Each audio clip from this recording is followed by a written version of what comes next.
So today I wanted to do a little video on the top 10 things I think everyone should have in their makeup slash better skincare arsenal. Particularly this is with a view to being able to get out of the house very quickly in the morning, whether that's because you're late for work, which is normally my thing, or you've got screaming children and you've only got 5 minutes peace before they're gonna need something, or you're running for the school run, whatever it might be, and you don't have time or inclination to do a full face of makeup. And these are the products which I would therefore recommend always having, so that you can walk out the house feeling presentable and good, and ready to face the day without having to put a full beat on. So one of the first things I normally do, which for this video I'm going to do at the end because I can't talk when it's on, is lip stain, and I'll talk about why, but I think, you know, it's pretty self-explanatory.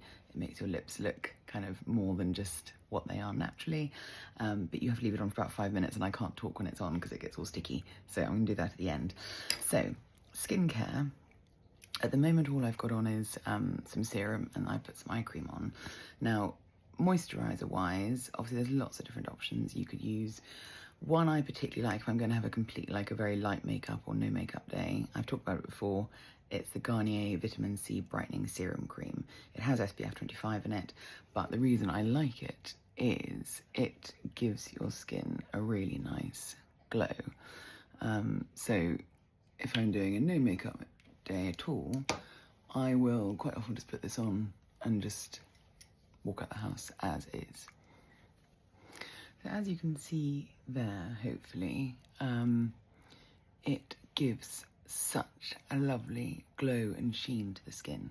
For me, I prefer a bit more coverage for work.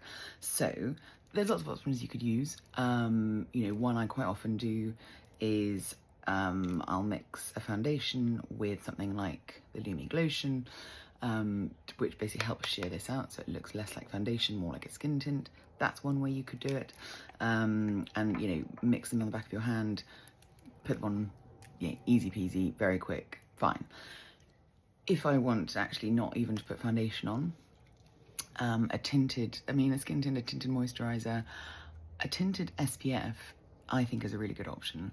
So this is, and apologies if you see my nail, I'm snapped off yesterday and yeah, trying to recreate it. Anyway, this is a really good one. There's other ones you can buy, you can look around. I think the ultrasound one, Whole Make actually is really good. I really like them for facial SPFs, but this is their High Protection Face Factor 30 tinted moisturising anti-aging sun protection. It's also water resistant. I really like it as well because it's non-comedogenic, so it doesn't cause blackheads or spots. And this is in the shade Honey, which for me works quite well, but because it's very sheer, I think, you know, you can kind of put, it'll work on sort of a variety of skin tones, I think. You could use a brush, you could rub it in with your fingers. So I'm going to use a brush just for ease.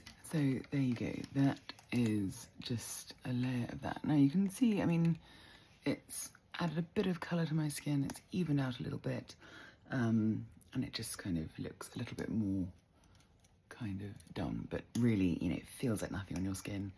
It looks still very natural. Look, you could leave it like this.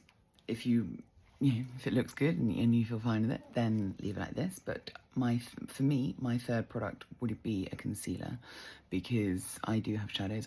I was out last night, so in fact I definitely have shadows today. But yeah, I just kind of, yeah, I wanted, obviously if I had any kind of spots or anything, then I would want to cover them up. So this is my third product, which is the Charlotte Tilbury Magic Vanish Concealer. It is, I think, about £28, and it's just a little tiny mirrored compact with, as you can see, this is the shade Fair. They do 4 shades, as this is the lightest, which works for me. So if you're super pale, it may be a bit too, because I'm sort of I tend to wear kind of light to medium sort of foundations and things. So if you're fair, this may be too dark, but and as you can see, I mean, I've hardly used any of it, and I've had it for ages. I carry it everywhere in my handbag because it's really good for touching up through the day if you need it. But you just need, you know, put your finger in it, you get a little amount and then just pat it in under your eyes, or wherever you need it. I mean, I like to put a little bit in the corner because I've got quite deep set eyes and that's always a bit shadowed. I sort of bring it around a little bit underneath, but it is just a really nice natural finish.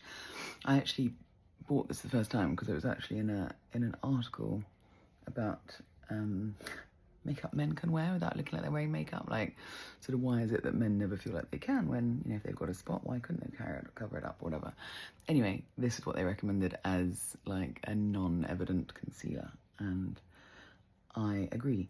And also, if you are wearing a full face of makeup, as I say, I carry it in my bag because it also goes on really well through the day. Even if you've powder on already, just pat a tiny bit on and it really helps lighten and brighten. So that is all I would do there. Done. Now for me, certainly as I got older, blush has become almost as much of a non-negotiable as eyebrows and mascara, which have always been. And if I do wake up like this, obviously I don't want to go into powder blushes. Everything else I want to make is going to be quite natural, quite light, fit with the rest of the face. So a cream blush is absolutely the way forward. So for my fourth item, the one I've got here today is the Rare Beauty. This is one of their soft matte bouncy blush things. Another one I would really recommend is the MAC Glow Play blush, which again have the same kind of bouncy texture, and they're just, again, because they're really easy and they're really quick, so you just kind of, you hardly need to press hard at all. And then, God, I do apologise about the fact that I got a nail badly repainted on that sand, and you just pat it on. I tend to often be a little bit blush blind, so I put on probably more than anyone. So you can put on as little, as much, or as little as you want to. But I think especially as you're getting older, it kind of brings that kind of healthy flush to the cheek, and kind of just makes you look a bit more together. But it is as easy as that. And if you do think you've put on a bit much, like I look a little bit like that, you know, I'm just using the brush that I used to put the Tinted Suncream on and just go over and kind of fade it out again. But it just kind of gives that sort of healthy glow. This, by the way, was the colour Truth. That's kind of it on the face, really. Then number 4, eyebrows. For me, it's absolutely non-negotiable. I've got, I mean, they're all right, they're average. They're not particularly thick, they're not particularly thin, but I definitely want something that's going to darken them up a bit, put a bit more shape in. So I have the Maybelline Super Fluff. Now, the other one I love is the Benefit Gimme Brow. This has become a firm favourite in recent weeks since I had it, because it's got a little bit more coverage than the Benefit Gimme Brow. So I don't feel as much of a need to kind of fill in more with a pencil like I do sometimes, but for something like this, it just has, you know, enough coverage and fullness, and I just think it kind of helps. And yeah, it helps the brows stay in place. I think it is a sort of waxy finish, so it does kind of, I mean, I don't have particularly wayward brows, but it does kind of hold them where I want them and gives them some colour, as you can see. Now, I do look a little bit crazy when I do it like that, I always think, but there we go. This is in the shade as well, I should say, soft brown. So if you're my colouring, that would be one I would recommend. Then for eyes, I mean, look, a lot of the time I would just leave it like this and just go out. No, I will put on mascara, that would be the next step. But if I do want a little bit of a shadow, yes, you could use any kind of powder shadow, like maybe a nice natural brown, because it's very quick and easy. Personally, I like a cream shadow, and so my 6th item, I think I'm up to 6th, is the Armani Eye Tint. Now, they're a little bit pricey, and I'm sure there are other alternatives. Personally, I think this is the best eye cream I've ever tried, for the fact that it doesn't crease and it doesn't move all day, but it's up to you. They are about £28, maybe £30, so they are not cheap, but I really like them. This is in the shade, where's the shade? 22M, which is called Cashew, and for me, I just think it's a nice sort of quite neutral. It's not too warm, not too cool brown. Now you can put it on like that. I always just sort of, especially if I'm not going to be wearing lots of other makeup or anything with it, just take a sort of fairly fluffy brush and literally just, doesn't take too much. You can just kind of run it over the edge just to sort of soften that edge so it doesn't look like a sort of harsh line. You could use it with your finger as well. I'm just better with a brush than I am with my fingers. So you just, it's as easy as that. It's got a really easy kind of spoolie. It's quite pointed at the end, so you can get it really close up to your eyelashes. And, you know, into the corner, wherever you want it really. You could just put it along the lash line if you don't do the whole lid. And then similarly, just blend out the edge so there's no harsh line there. There's that, and you see it just gives that little bit more shadow and definition. And once it sort of dries down, it will dry down and it won't move. So highly recommend.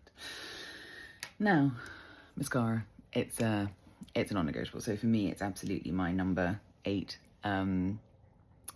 And this is one I've started using quite recently, and I really like it. It's a tubing mascara, which is the first time I've ever tried a tubing mascara. This one's by Say. This is their Mascara 101. And the reason I like tubing mascaras is they're really good at not flaking. They are incredibly easy to take off at the end of the day. You really don't need to scrub very hard at all with either eye makeup remover or even just warm water and a cloth. And yeah, I didn't think anything would ever get me away from my normal Maybelline or L'Oreal mascaras, but this has, it's got a sort of funny kind of plasticky, I don't really know, shaped brushy thing, but it seems to be quite good at capturing the hairs. So you just put some of that on.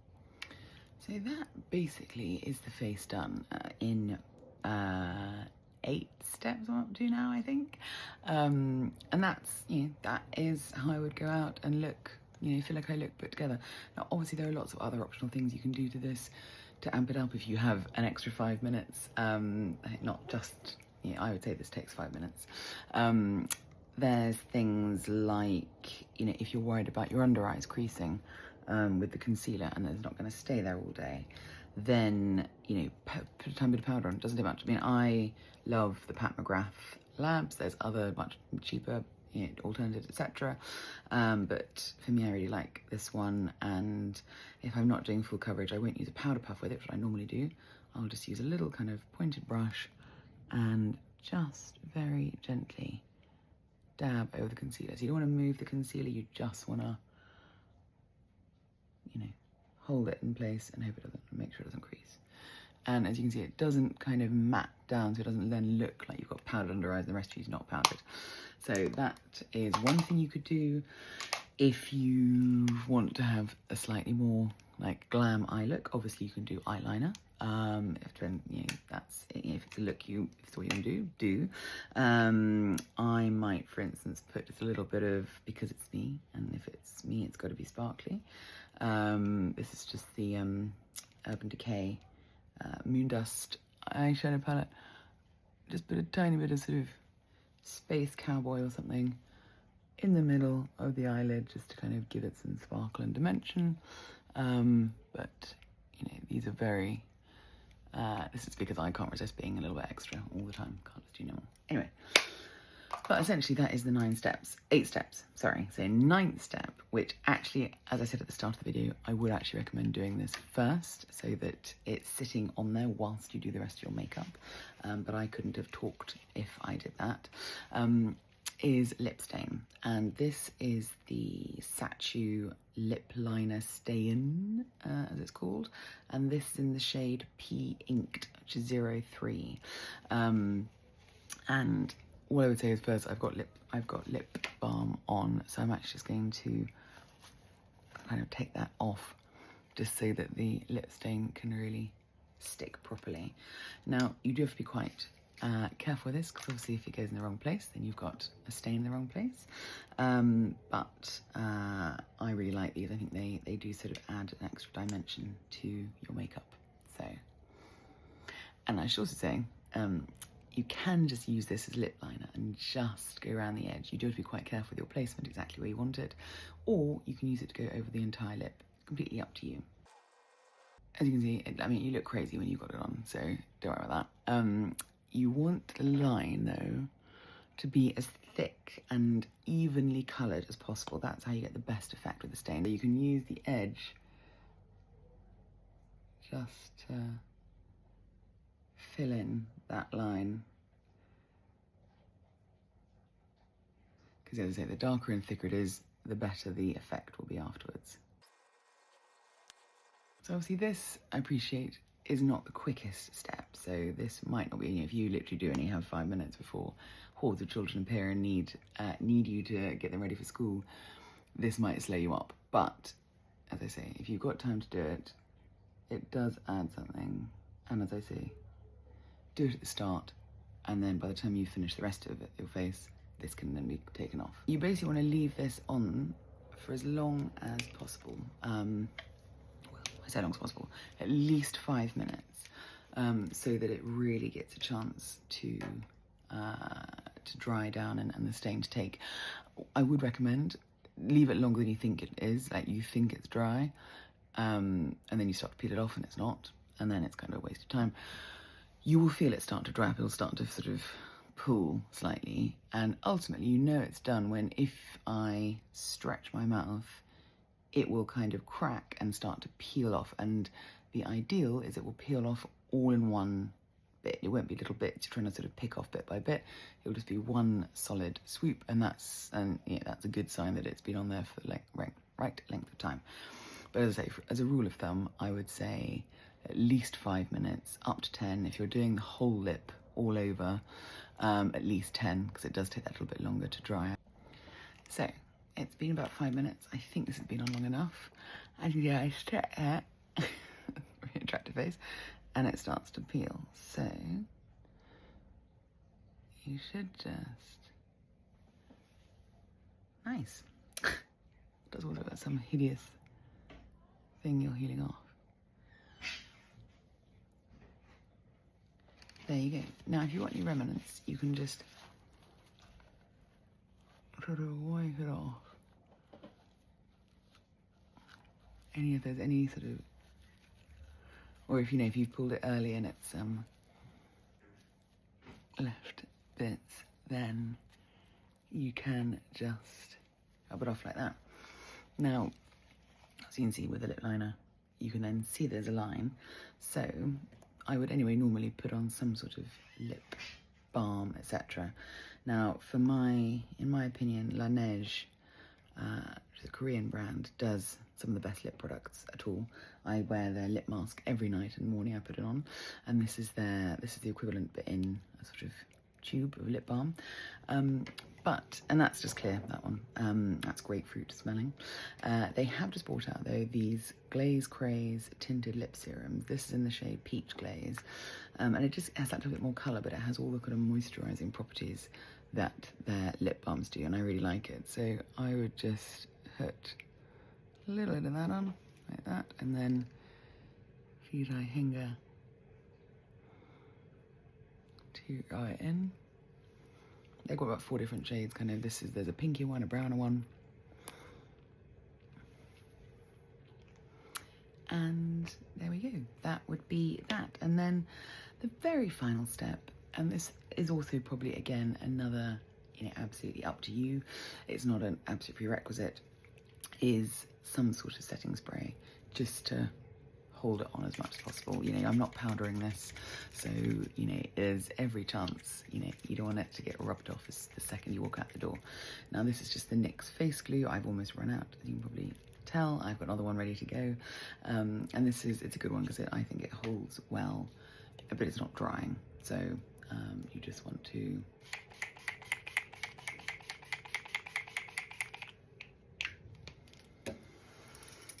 and that should help everything stay on a bit longer, from eye makeup to the skin, and then you can walk out the house. So there we have it, the 10 items that I would absolutely recommend everyone has in their arsenal to enable them to walk out the door in 5 minutes looking as put together as they would like to. See you next time.